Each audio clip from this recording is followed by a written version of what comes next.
Hi students, I wanted to go over the science eye check you were supposed to take before break. Many students turned it in, however, it was not correct, and so I want to give you the chance to redo it. On our main post page, I have reassigned it, so it should show up right above this morning's post. So here's today's post, right above that Science Investigation 3 eye check. So if we click on this, I can see that a lot of students in the class turned it in. However, when I view them, they were not done correctly.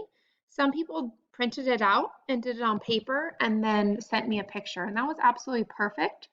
So if you did that, obviously you don't need to redo the test, but if you think maybe you didn't do it correctly, please watch, and then I'm going to ask you to redo it today.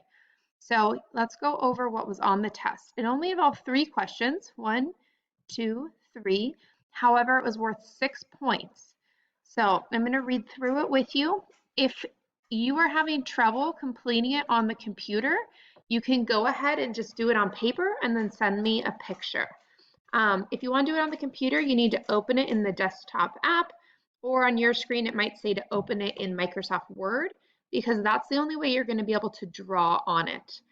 So here are the problems. Number 1, glass 1 has cornmeal in it. So this is cornmeal. Cornmeal has a similar texture to like sand, or maybe kind of flour, like a thick flour. What happens when you pour cornmeal on the table? Draw and describe what the cornmeal looks like on the table. So that's your first point. Down here on the table, you're going to draw when you pour out cornmeal, what happens? Does it pile up? Does it spread out? Does it flow off the table? Then point 2, you're going to answer this, or you're going to complete this sentence. When you pour cornmeal, it what? So fill in the blank. Finish that sentence. That's point number 2.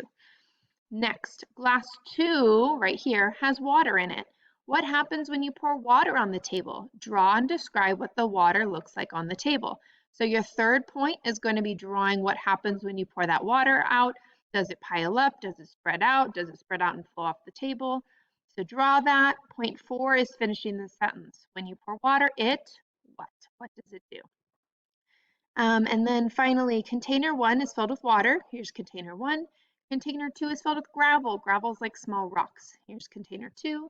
If you drop 1 marble in each container, where would the marble go? Draw 1 marble in each container. So if I dropped a marble in water, where would it go? Would it stick on the top? Would it sink to the bottom?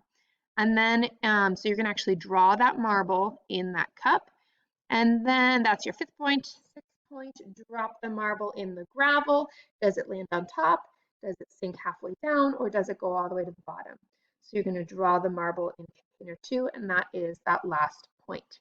So if you completed this and maybe you only did 3 parts, like maybe you only explained what happens when you pour cornmeal and what happens when you pour the water, and maybe you drew the marble in container 1, but that's it.